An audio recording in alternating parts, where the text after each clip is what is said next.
Bien, voy a leerlo en la misma versión que tenemos la mayoría, Reina Valera. Y dice así: volvió a encenderse la ira de Jehová contra Israel e incitó a David contra ellos a que dijese: ve, haz un censo de Israel y de Judá.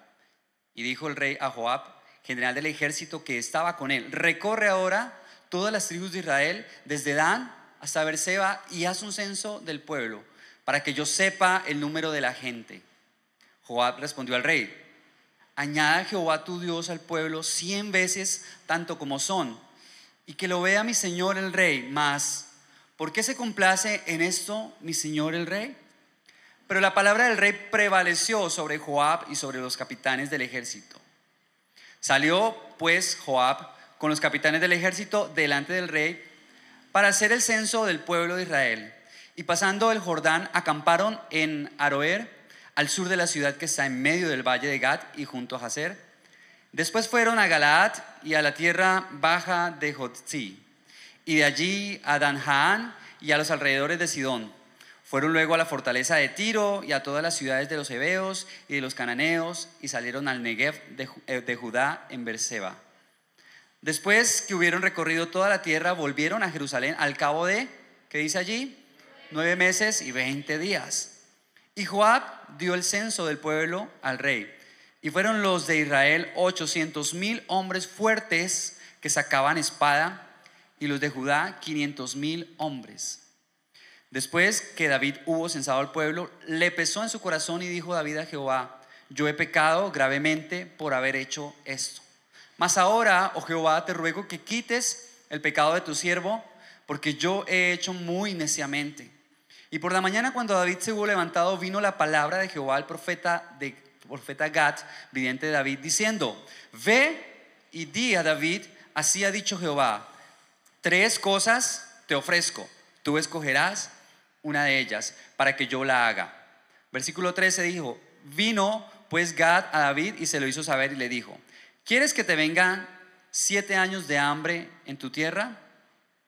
¿O que huyas 3 meses delante de tus enemigos y que ellos te persigan? ¿O que 3 días haya peste en tu tierra? Piensa ahora y mira qué responderé al que me ha enviado.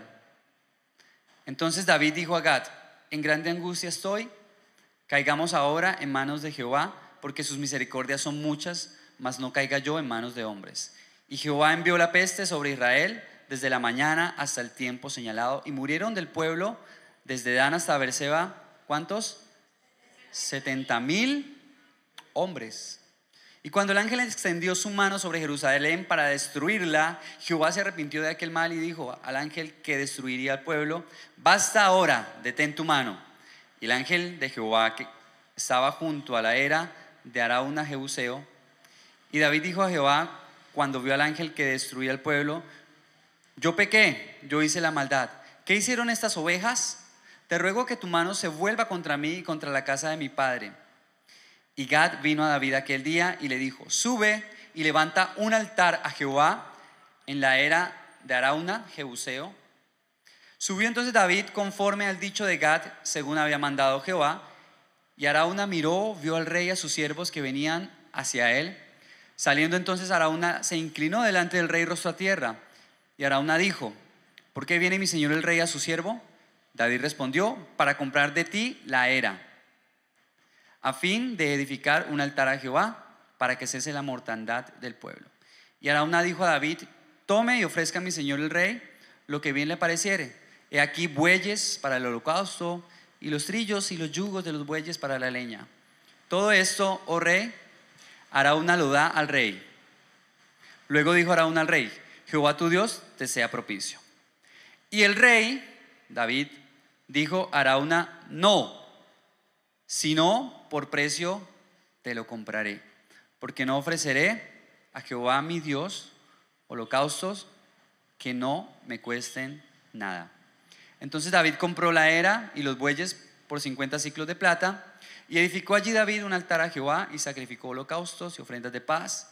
Y Jehová oyó las súplicas de la tierra y cesó la plaga en Israel.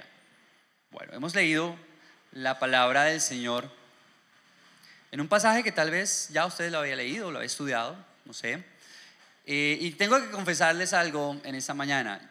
Cuando se me dio el privilegio de predicar, siempre uno empieza, bueno, ¿qué será que quiere Dios hablar? Siempre trato de que, Señor, ¿tú qué has hablado a mi vida? Primeramente para yo poder también transmitirle a tu pueblo. Y yo a días atrás había compartido en un devocional acerca de ese pasaje en el versículo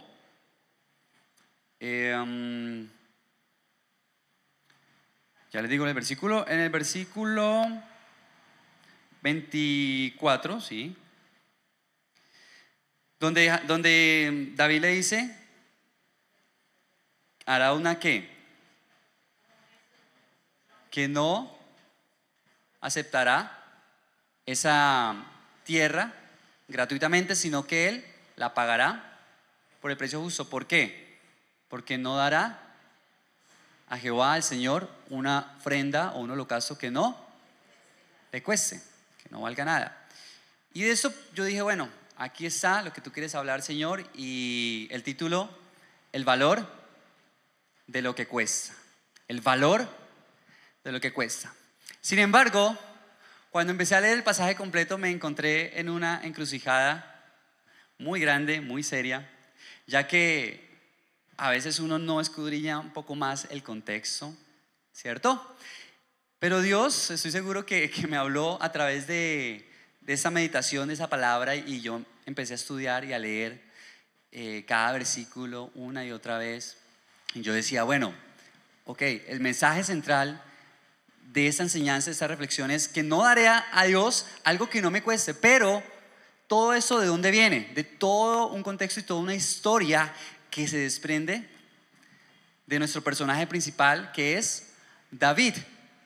Y entonces en esta mañana quiero que nos detengamos, por favor, paso a paso, y usted va a ir conmigo muy atento, extrayendo todo lo que la palabra de Dios, bueno, lo que creo que Dios me enseñó y que en esta mañana también nos quiere enseñar. Amén.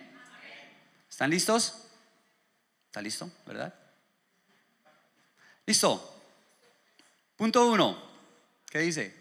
La incitación. Dígalo fuerte. ¿La qué? La incitación. Aquí empezó la primera encrucijada. Si usted va conmigo nuevamente al versículo 1, ¿qué dice? Que volvió a encenderse la ira de Jehová contra Israel. Algo que ya era común, ¿sí o no? Ustedes saben que el pueblo de Israel pues no es recordado por ser, es precisamente un pueblo obediente, sumiso, ¿cierto? Sino que más bien eran un poco tercos, se olvidaban de lo que Dios hacía, eran rebeldes, sí, necios, torpes, bueno, todo lo que sea, ya no, suavecito con ellos. Todo lo que podamos nosotros imaginarse. Entonces, en la Biblia hay muchos momentos en que Dios se enoja con su pueblo, ¿verdad? Y con justa razón, por supuesto, porque ellos vieron todos los milagros y todo lo que Dios hizo por ellos, y a pesar de eso, seguían siendo torpes, necios, desobedientes, bueno, etcétera. Todo lo que usted quiera decir y pensar en esta mañana del pueblo, tienen toda la razón. Entonces, una vez más, encendió la ira de Jehová, dice, contra Israel. La razón no la describe exactamente ese pasaje, ¿sí? Pueden ser muchas, pero lo que sigue y continúa diciendo el pasaje es: e incitó a David contra ellos a que dijese: ve, haz un censo de Israel y de Judá. ¿Quién incitó a David? ¿Quién? Bien, no. Dígale que está al lado, no. Cuando yo leí esto, iglesia, el texto hace que uno deduzca que Dios fue el que incitó a David. Pero resulta que en la Biblia hay referencias, hay contextos, ¿sí? Y hay narrativas en diferentes lugares. Y me llevó a Primera de Crónicas, el capítulo 21. Leamos por favor solo ese pedacito en Primera de Crónicas, rápidamente, el capítulo 21. Es curioso porque yo cuando comparto la palabra no soy como de ir mucho de un pasaje a otro, pero para esta vez, no sé, Dios me llevó y fue... muy especial, pero creo que es por una razón en particular. Primera de Crónicas 21. ¿Qué dice? Pero Satanás. ¿Quién fue entonces? Ajá. ¿Y qué más dice?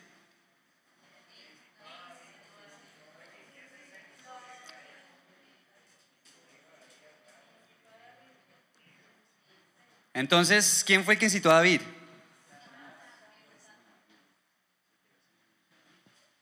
Satanás fue quien incitó a David. Entonces, fíjese que ahí en Primera de Crónicas nos aclara quién fue realmente el que incitó a David. Recordemos que Dios, dice la palabra, que no tienta a nadie, ¿cierto? Ya ahorita vamos a ir allí, pero la palabra también lo dice. Así que cuando yo leí, bueno, Dios incitó a David para luego castigarlo, ¿cómo así? Entonces, al estudiar el contexto y ir al otro texto, nos damos cuenta que fue realmente Satanás, el enemigo, quien incitó a David a hacer el censo, ¿cierto? Tengamos en cuenta algo, iglesia. En este momento de la historia, David no era el mismo muchachito joven, fuerte y vigoroso que derrotó a Goliat. Cuando nosotros pensamos en David, siempre pensamos en aquel muchacho valiente, ¿cierto? Temeroso de Dios, que le creyó a él y se atrevió a ir a derrotar al gigante, al ungido del Señor, ¿verdad? Quien fue rey de Israel, a quien Dios le dio la promesa que siempre pondría un rey en todo su linaje, ¿cierto? Sobre el pueblo de Dios.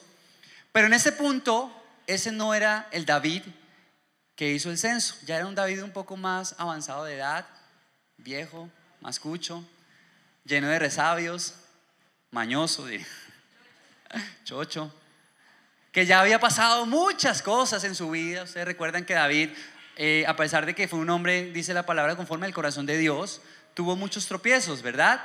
Y es por eso que nosotros hoy día, siglos después, seguimos aprendiendo de David, porque se parece mucho a nosotros.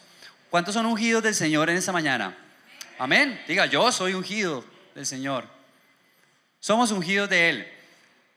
Pero a pesar de eso tenemos tropiezos, ¿verdad? Y nosotros siempre vamos al pobre David y decimos, pero es que si David tropezó, ¿por qué nosotros no? Muchas gracias. Vuelvo a la era análoga. Entonces, en ese momento David no era, como les decía, aquel joven, aquel muchacho valiente y que se sentía el super ungido de Dios, sino que era ya un hombre avanzado de edad, con muchos conflictos, con muchas luchas internas seguramente, que había vivido muchas experiencias buenas, otras no tan buenas, amargas en su vida. Y entonces él tomó la decisión que tenemos, o ya sabemos que fue incitada por Satanás. Pero eso también me llevó a mí a pensar en algo. ¿A qué se debió esa incitación y que él cayera en ese pecado, por así decirlo? Y si vamos a Santiago, el capítulo 1, por favor, Santiago 1:13.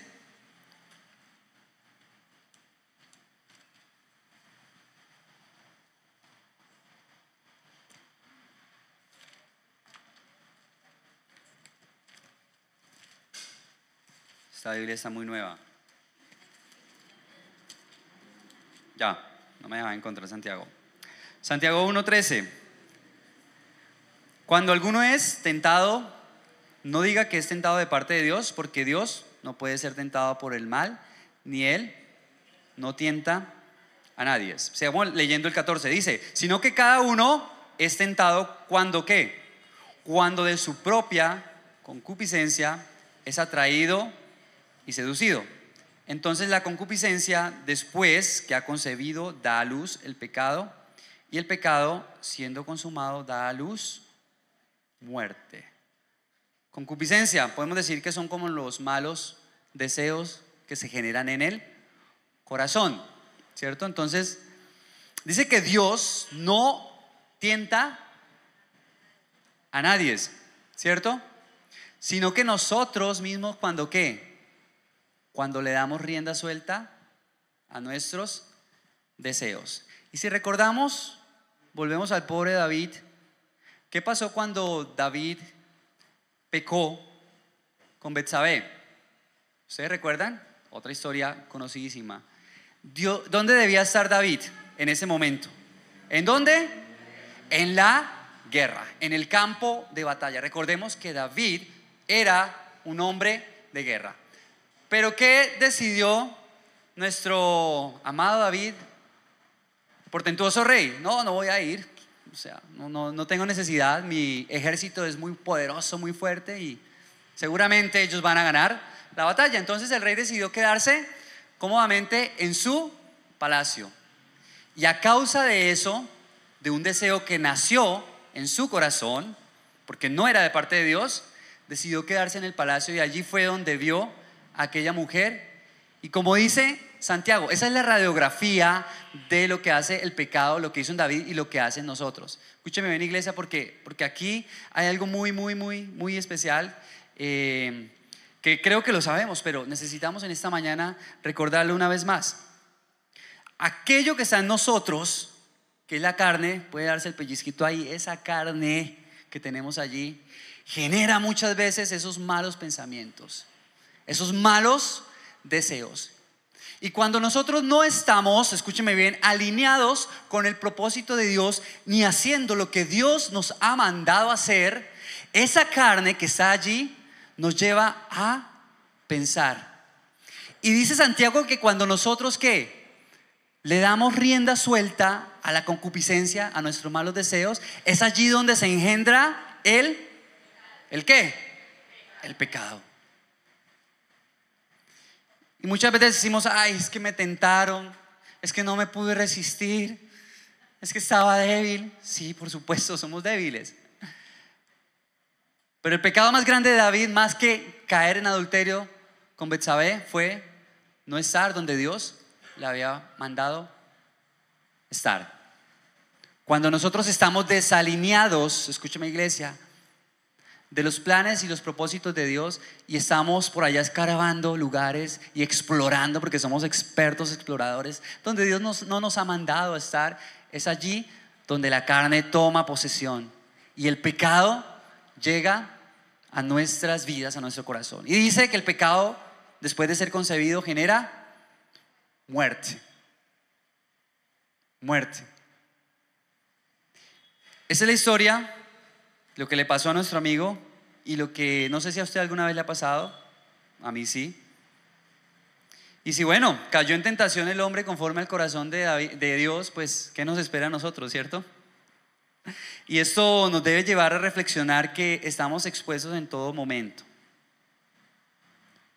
en cualquier lugar, en cualquier circunstancia, porque ¿quién es el que incita? ¿Y dónde está Satanás? Por ahí.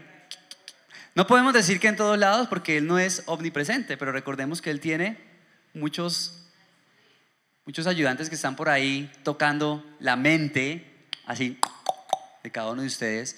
Y cuando nosotros permitimos que esos malos deseos toquen acá la mente y le abrimos la puerta, entonces allí él entra y es entonces cuando nosotros caemos en pecado. ¿Estamos claros hasta ahí? Punto número 2, por favor. ¿Qué dice? El censo. En el versículo 2 del pasaje en el que estamos, ¿qué dice? ¿Pueden leerlo, por favor, si lo tienen allí?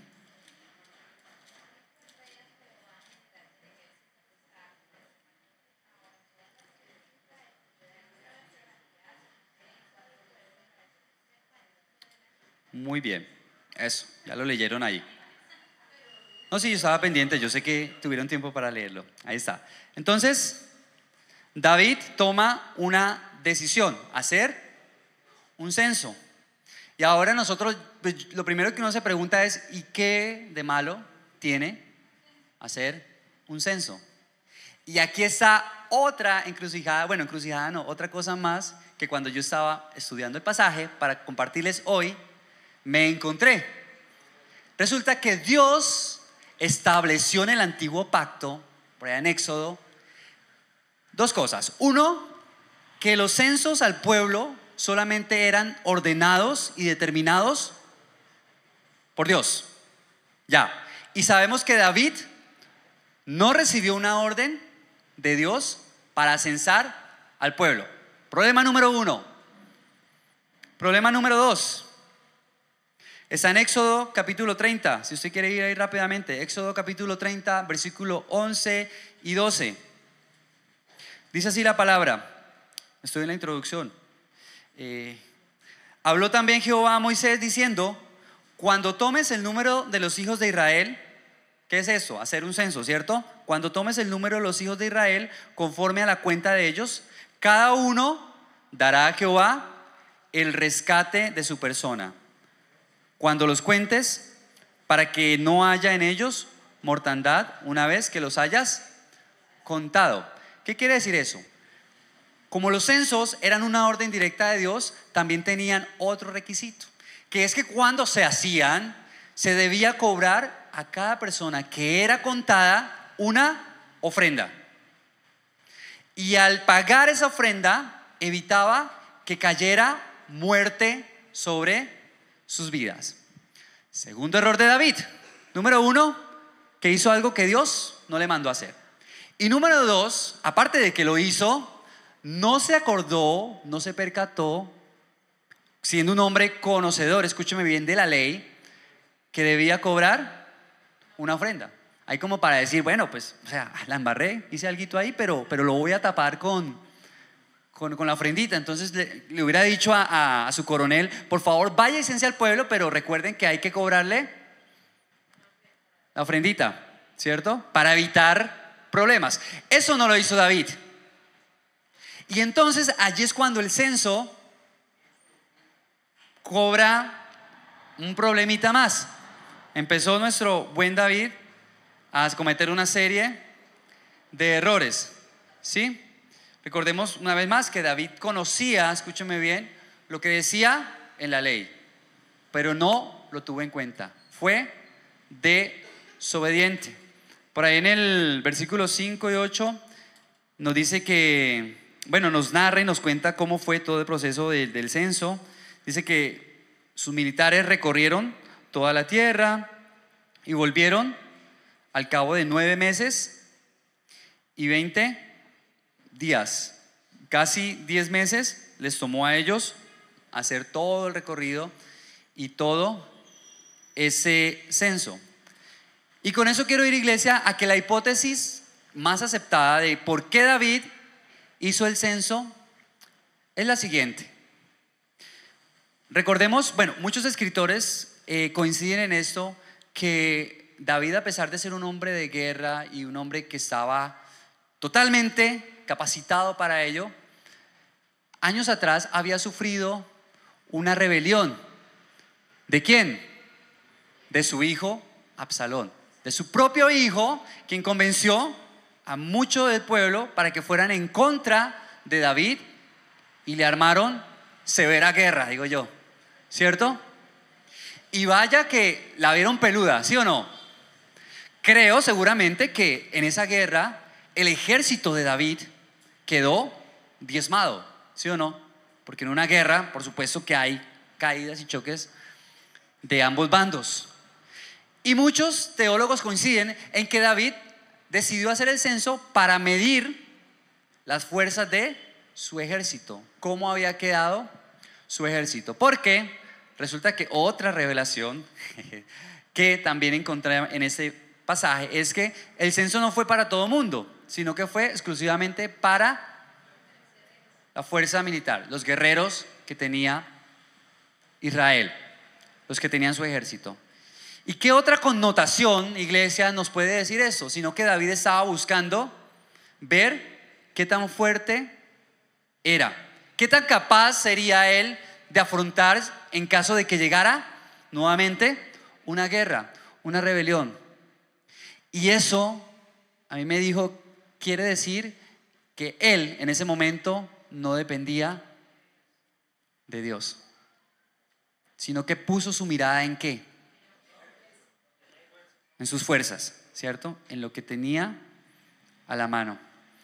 Otros teólogos dicen que David también desconfió de la promesa de que Dios, que le dio a Abraham, de que haría toda su descendencia como las estrellas del cielo, como la arena del mar, que en ese momento también tiene una connotación que David dudó de cierta medida de que era Dios quien ponía en el pueblo y hacía crecer el pueblo en todas sus dimensiones, incluyendo su fuerza y también su ejército. Entonces, como les digo, esto fue lo que encontré y creo yo, trayéndolo a nuestra vida, por favor, véngase conmigo, a usted, a mí. ¿Qué podría representar eso para mí? Que muchas veces nosotros hacemos las cosas en nuestras propias fuerzas. Y no me estoy refiriendo al pecado, porque creo que aquí está claro que el pecado es pecado y a Dios no le agrada. Pero quiero que piense, por favor, en este momento que no nos estamos refiriendo al pecado, sino a aquellas cosas que nosotros hacemos, decisiones que tomas, acciones que tú decides, incluso palabras, pensamientos que creemos que son correctos. Yo imagino que David, al hacer el censo, pensó, así como nosotros pensamos, personas muy sabias y pensantes. No tiene nada de malo hacer un censo y darme cuenta a ver qué es lo que tenemos, ¿cierto? Podemos decir, ¿qué pecado puede ser eso? Usted puede decir, esta decisión que yo tomé, ¿a quién está afectando? ¿Qué de malo tiene? ¿Verdad que sí? Porque muchas veces nosotros damos pasos, caminamos, creyendo que estamos todo bien, ¿cierto? Todo ok. Pero sin pedir la dirección de Dios. Y es allí cuando viene esa confrontación de que muchas veces las cosas no nos salen bien, nos estrellamos, ¿cierto? Vienen los conflictos, los problemas, perdemos la paz, la tranquilidad y decimos, ¿qué pasó? ¿Por qué si lo que yo estaba haciendo no tenía nada de malo? Pero quizás el error fue que no lo consultaste primeramente con Dios. Y esto debe llevarnos, iglesia, a reflexionar si realmente todo, escúcheme bien, todo. ¿Por qué? Porque ya les dije, el pecado no necesitamos consultar con Dios. Ay, Señor, ¿será que si yo digo esa mentirita piadosa, está bien? ¿Usted lo hace o no? No, diga, tranquilos. O yo no le digo, ay, voy a decir una mentira, por favor, Señor, ayúdame, ¿sí? Porque sé que es pecado, ¿cierto? O si yo miro, ese carrazo que tiene ese man, y bien paila que sí es, vecino grosero y todo, y Dios le dio un carrazo, yo quisiera tener eso. ¿Nunca lo ha empezado? Ay, solo yo, qué susto. Pastor, bájeme de aquí, por favor. Perdónenme, por favor. Muchas veces codiciamos lo que tiene la otra persona, y porque sabemos que no es buena, y uy, ese man, pero, ¿cierto? Anda en negocios torcidos y o a veces pensamos, decimos, espere que algún día le va a llegar el castigo, eso le va a llegar. Y Dios lo bendice, pero anda torcido, en los negocios torcidos, espere que Dios ya le va a llegar. ¿Y usted cree que eso no es también codiciar lo que el otro tiene? Porque si usted tuviera lo mismo o más que él, seguramente no le importaba que el vecino estuviera prosperando, ¿cierto? Sabiendo que es un mentiroso, que le pone los cachos a la mujer, bueno, etcétera. Pero a veces lo hacemos, juzgamos a los demás, codiciamos. Y nosotros sabemos y reflexionamos que esto no está bien, no es correcto. Pero a veces cuando llega la familia a visitarnos y decimos, no vamos a la iglesia, voy con mi familia de paseo, todo. Ojo con lo que les voy a decir, no me van a malinterpretar, por favor.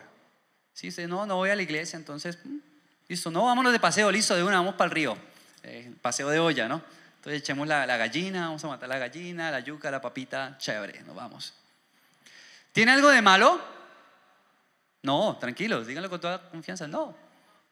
Pero a veces cuando nosotros hacemos esas acciones o tomamos esas decisiones que parecen bien, no lo consultamos con Dios y no sabemos No sabemos qué es lo que Dios tenga preparado para nosotros. Y tal vez no estemos en el lugar que Dios desee que estemos. Así que yo les digo en esta mañana, no perdemos nada. Dígale que está al lado, no pierdes nada con consultarle a Dios. ¿Sí? Porque recordemos que nuestra dependencia completa está de Dios. Y una vez más les digo, sabemos que el pecado no va con Dios. Pero entonces, ¿dónde está nuestra dependencia? Si usted no peca y usted es santo y puro, ok, bien, pero entonces ¿está dependiendo de Dios? ¿Le estás contando a Dios aquellos detalles mínimos de tu día a día? No sé, alguna vez no recuerdo si algún amigo o alguien me decía, es que yo incluso cuando me levanto le pregunto a Dios qué ropa quiere que me ponga hoy. Yo no lo hago. Y no le estoy diciendo a usted que tenga que hacerlo. No. ¿Sí? Simplemente que cuando preparaba eso yo meditaba, ¿será que de verdad uno tiene que preguntarle al Señor qué ropa me pongo hoy? ¿Qué ropa interior tengo que poner? No, yo no sé. Conciencia de cada uno. No quiero ahondar en esto, iglesia, pero sí muchas veces en las cosas que nosotros decidimos, ojo, porque aunque parezcan buenas, siempre es necesario que las llevemos delante del Señor. ¿Ven? Por eso oramos también por esos muchachos que iban a este lugar esta semana allí en Chinauta. ¿Sí? Por supuesto que era algo bueno y fue algo bueno, pero necesitábamos ponerlo en las manos de Dios y en la dirección de Dios. Esa es la razón por la cual nosotros todo lo ponemos en manos de Dios. Amén. Cuando inicias un negocio, una relación, incluso cuando entras en amistad con alguien, cuando vas a comprar algo, debes consultarlo primeramente con el Señor. Y David aquí nos enseña lo que pasó. Por hacer algo, entre comillas, no tenía nada de malo, se le escaparon detalles porque lo hizo en sus propias fuerzas y eso terminó ocasionando, digo yo, realmente un desastre, un caos completo. Vamos al siguiente punto, por favor. Son solo 10, entonces vamos en el tercero. Vamos bien, ¿no? La oposición. ¿Qué nos dice el versículo 3? Joab. ¿Quién era Joab? ¿Ustedes saben quién era Joab? Su general, correcto. Quien dirigía el poderoso ejército de Israel. Respondió al rey: añada Jehová, tu Dios, al pueblo 100 veces tanto como son, y que lo vea mi señor el rey. Mas, ¿por qué se complace en esto mi señor el rey? ¿Por qué se complace en esto mi señor el rey? En otra versión dice lo siguiente. Ya volvió a funcionar. Como había más jefes entre los descendientes, ¿para dónde me fui? Disculpe un momento. Ustedes dirán, yo porque muchas veces utilizo el celular.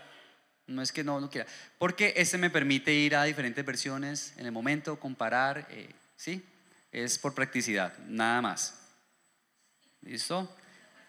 Es por eso, sí. Entonces aquí dice, Joab le respondió, que el Señor su Dios multiplique 100 veces las tropas de su majestad y le permita llegar a verlo con sus propios ojos. Pero, ¿qué lleva a su majestad a hacer tal cosa? Aquí es un poquito más claro lo que Joab, su capitán, le dice al rey. Ok, Señor, tú me has dado una orden, pero ¿por qué no se complace más bien en esperar, en confiar en Dios, que Él va añadiendo cada día al ejército las personas que Dios así lo considere? Y usted solamente complázcase en verlo, ¿cierto? Y entonces ahí le pregunta, pero ¿qué lleva a su majestad a hacer tal cosa? Y uno diría, es una conversación, pero en realidad Joab estaba tratando de hacer entrar en razón al rey, al mismo David. Y en ese momento uno de sus súbditos, por así decirlo, era quien le estaba diciendo, oye rey, pero pero como que eso que usted nos manda a hacer no está del todo bien. Ahí hay algo que como que no cala, no concuerda, ¿cierto? Y el versículo 4, ¿qué dice? En esta versión dice: sin embargo, la orden del rey prevaleció sobre la opinión de Joab y de los capitanes del ejército. Fíjense que no solamente era Joab, sino que también los capitanes del ejército también estaban apoyando a Joab en decir: bueno, pero rey, ¿qué te pasa? ¿Por qué has tomado esa decisión? ¿Sí? Dice: de modo que salieron de su audiencia con el rey para llevar a cabo el censo militar de Israel. Bien dice el dicho que donde manda capitán no manda marinero, ¿sí? De allá viene seguramente ese dicho popular. A pesar de que hubo oposición, como dice allí, a la decisión que había tomado David, dice que prevaleció lo que David les ordenó. Y nuevamente pensemos en nosotros, traigámoslo a nuestra vida. ¿Alguna vez has encontrado un buen consejo en medio de una decisión equivocada? Es tan complicado aceptar lo que hacemos, y cuando sobre todo somos confrontados por otra persona. Yo soy de los que cree que siempre en nuestra vida necesitamos un Joab, ¿sí? Alguien que nos diga muchas veces el error en el cual estamos cayendo. Y uno de los problemas, iglesia, escúchame bien, es que nosotros somos malos, y digo somos porque me incluyo, somos malos para recibir consejo. O a alguien aquí le encanta recibir consejo y chévere cuando el consejo, escúcheme bien, es aprobación de lo que usted va a hacer, ¿cierto? Amigo, me pintaron ese negocio, listo, hágale, ¿no? Chévere, ay, qué buen consejo, gracias. Pero cuando alguien le dijo: ojo, momento, párate, consúltalo con Dios, o incluso que te diga: ven, yo creo que no es lo correcto. Un proverbio dice: en la multitud ¿de qué? De consejos está la sabiduría, ¿cierto? En la multitud de consejos. Y a veces nosotros no somos buenos para pedir ni recibir consejos. ¿Por qué razón? Ya lo leímos en Santiago. Porque nuestra carne, nuestros deseos están siempre presentes y nosotros a veces decidimos abrirle la puerta y permitir que ellos nos hablen, nos susurren, y por eso caemos muchas veces en el pecado. Así que todos necesitamos un Joab, ¿cierto? Dígale que está al lado: necesitas un Joab. Yo quiero ser un Joab. Ahora ojo con eso, Joab, ¿no? Porque no siempre encontramos buenos consejeros. Y yo digo: Señor, complicado, ¿cierto? A veces la vida no es tan fácil como parece. Aquí me está diciendo este man que necesitamos un Joab, que necesitamos escuchar consejos, pero no siempre tenemos buenos consejeros. Entonces, ¿qué hacemos? Pues pregúntele a Dios y me ayuda a saber qué hacemos, porque ya somos dos, no sé qué hacer. Entonces, haz memoria, iglesia, en esta mañana, si te ha pasado situaciones similares, si quizás te han dado un buen consejo y no lo has escuchado, ¿qué consecuencias han venido a tu vida por actuar de una manera que tú crees correcta? Y alguien te dijo: oye, espérate, o orémoslo a Dios, consultémoslo. Eso lo enseñamos mucho con los adolescentes, con los jóvenes, enseña mucho cuando ellos quieren tener una relación, un noviazgo, ¿cierto? Los papás, los líderes les dicen: oye, cuidado, espérate, yo siento que no es el tiempo, que no es el momento. ¿Y qué hace el muchacho? No, es que esa es. ¿Por qué? No, es que la Biblia me lo enseña. Y van a Sansón. Sansón fue a donde sus papás y le dijo: papá, es que yo quiero a esa muchacha filistea. Y los papás le dicen: papito, pero ¿por qué no se busca entre las de su pueblo? Mire, no hay aquí. No, papá, mamá, yo quiero a esa, que la quiero. Ah, bueno. Y también le da una lección a los papás, ¿no? Alcahueta. Entonces, bueno, sí, papito, vamos por ella. Todos sabemos cómo terminó Sansón, ¿sí? Entonces, Ojo, porque a mí me dicen cuando su hija sea adolescente, que no sé qué. Voy a ser el peor de todos. La lista el pretendiente de mi hija va a ser una lista así de una Biblia completa. Pero es necesario muchas veces cuidar la espalda de mi hermano. Amén. Dar un buen consejo. Por supuesto, guiado por el Señor. Bien, vamos al siguiente punto. 4, castigo. Y 5, de una vez, por favor. Número 5, arrepentimiento. Arrepentimiento y castigo. Voy a tratar de avanzar rápido porque ya se fue el tiempo y bueno, tenemos que darle conclusión a eso. No he llegado todavía al punto central del mensaje, así que un poquito de paciencia. No, mentira, ya.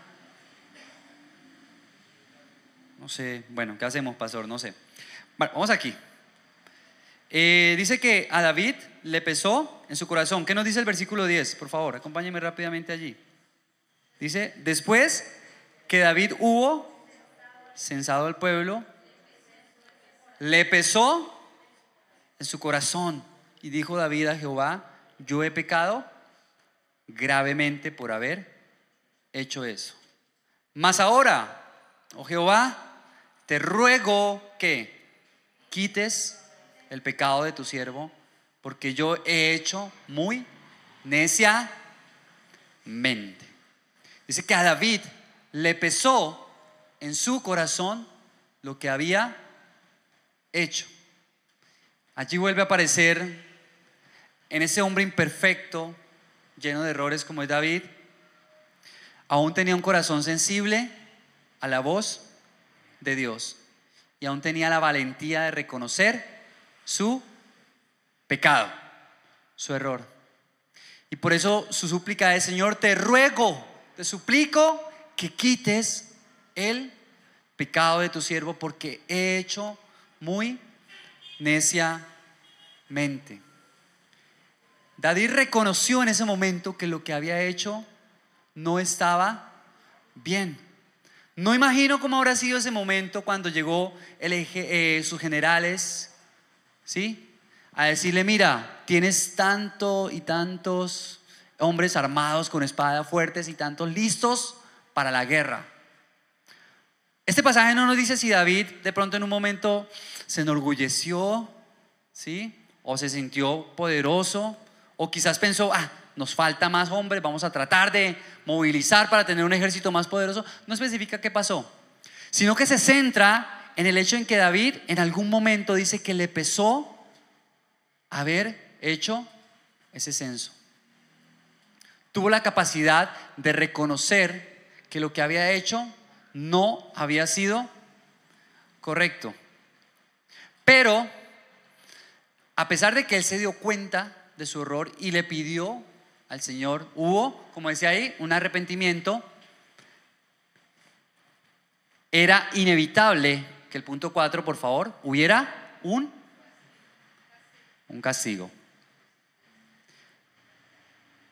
En el versículo 12 nos dice lo siguiente: ve y di a David. ¿A quién le ordenó? Al profeta Gad, ¿cierto? Dice: ve y di a David, así ha dicho Jehová, 3 cosas te ofrezco.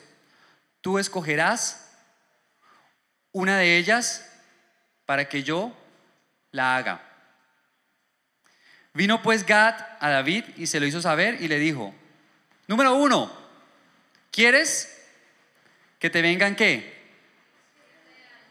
7 años de hambre en tu tierra. Número 2, que huyas 3 meses delante de tus enemigos y ellos te persigan.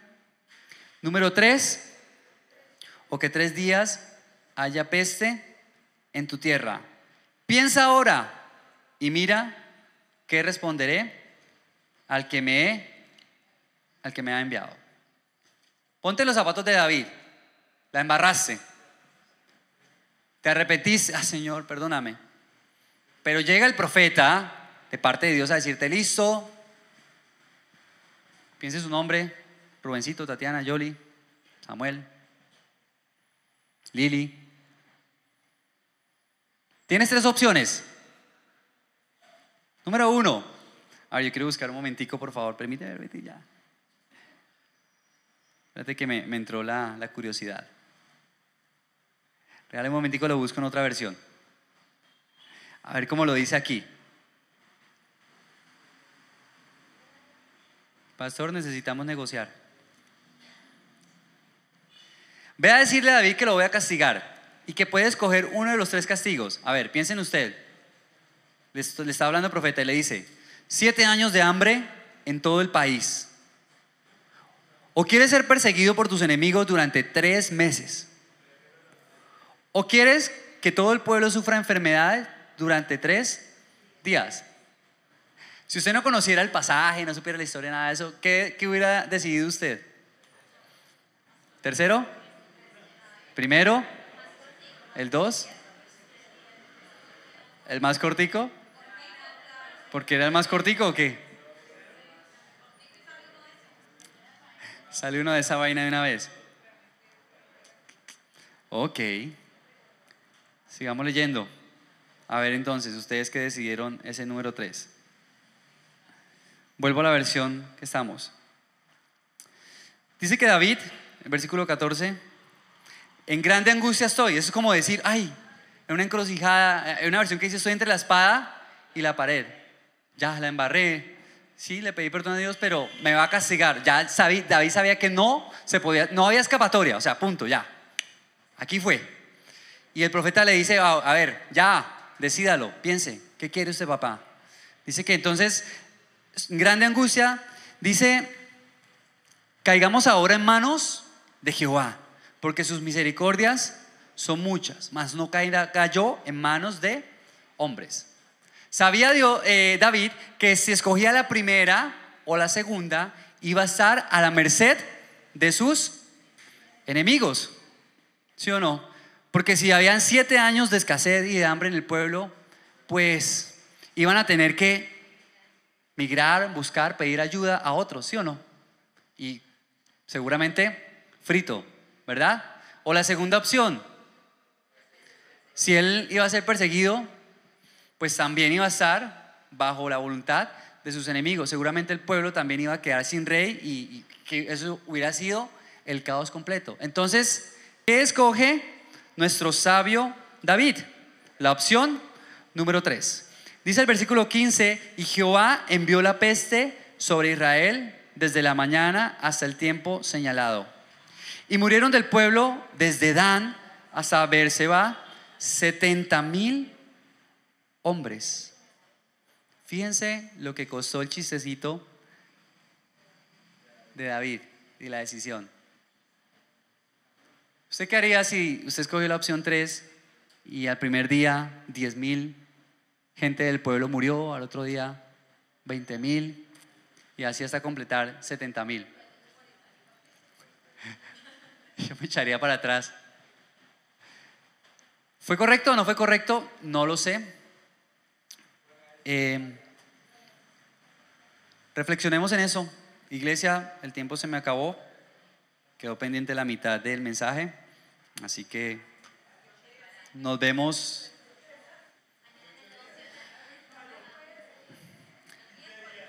Es que todo esto es para llegar a la parte central del título que dice el valor de lo que cuesta. No hemos llegado ahí todavía.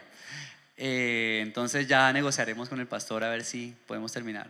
Es su decisión. Dentro de 8 días tenemos una celebración súper especial y si en 15 días el Señor nos permite, daremos el final, la conclusión de eso. Pero creo que todo lo que hasta hoy, hasta este punto hemos aprendido, nos ha hablado mucho de nuestra vida. ¿Verdad que sí? Saber que cuando no estamos alineados con Dios, el enemigo nos incita y que muchas veces esa incitación no es en forma de pecado, porque tú sabes que el pecado no le agrada a Dios, sino que se disfraza en buenas decisiones que tomas según tus propias fuerzas, pero resulta que no ha sido direccionado por Dios.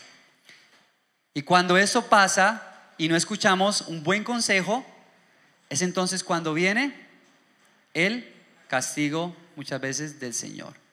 Amén. O las consecuencias, digámoslo así, porque nosotros nos arrepentimos, Dios nos perdona, por supuesto, pero a veces tenemos que pagar las consecuencias de nuestro pecado. Así que el Señor haya hablado a través de su palabra hasta este punto, y bueno, en una próxima entonces ya nos centraremos en lo que es la conclusión de todo este pasaje. Amén. Oremos. Padre Santo, gracias por tu palabra que en esta mañana ha sido expuesta a tu pueblo. Sabemos que tú nos has hablado de una manera muy particular a cada uno. Tú le hablaste a mi vida y seguramente a cada uno de los que estamos hoy presentes también les has hablado. Yo te pido, Señor, que esas palabras que no han sido mías, porque yo he expuesto lo que está en tu palabra, Señor, lo que ha salido de tu boca, que esas palabras que han salido de ti hagan eco en la mente y en el corazón de mis hermanos durante este día, en esta semana, que podamos nosotros reflexionar que en todo momento de la vida necesitamos tu dirección, que necesitamos estar siempre alineados contigo, que en cada decisión que tomemos siempre tú estés presente, porque eso realmente, Señor, es darte el primer lugar a ti. Porque cuando tú estás presente, aún en las decisiones más insignificantes y que creemos que son las correctas y las adecuadas, es allí donde estamos demostrando sinceramente que dependemos de ti. Así que en esta mañana tú puedes decirle: Señor, perdóname, porque muchas veces he actuado en mis propias fuerzas, porque muchas veces he hecho las cosas a mi manera, creyendo que lo estoy haciendo bien, pero me he estrellado, me he equivocado. Y que hoy puedas decirle, como dijo David: Señor, perdóname, porque he hecho lo incorrecto delante de ti. Y te pido, Dios, que quites el pecado de mi vida. Borra, Señor, aquello con lo que hemos luchado, en lo que hemos caído, creyendo que lo hemos hecho bien. Y enséñanos, dile en tus propias palabras: Señor, enséñame a depender de ti completamente. Así que, Señor, con este principio queremos salir en esta mañana confiados en que tú nos has hablado, que tu palabra no vuelve vacía, sino que cumplirá el propósito por el cual fue dada. Señor, yo me apropio de ella, abrazo tu palabra del Señor, abrazo tu verdad, me revisto con ella, y esa verdad que tú has hablado a mi vida hoy será mi escudo, será mi sustento, será mi espada también para poder enfrentar las luchas que tenga día a día, y traerá sabiduría a mi corazón. Señor, enséñanos a contar bien cada uno de nuestros días, y que podamos traer sabiduría a nuestro corazón en todo lo que hagamos, en todo lo que pensemos, en todas las decisiones que tomemos. Te amamos, Padre, te adoramos, te bendecimos en esta mañana, en el precioso y bendito nombre de tu Hijo Jesucristo. Amén y amén.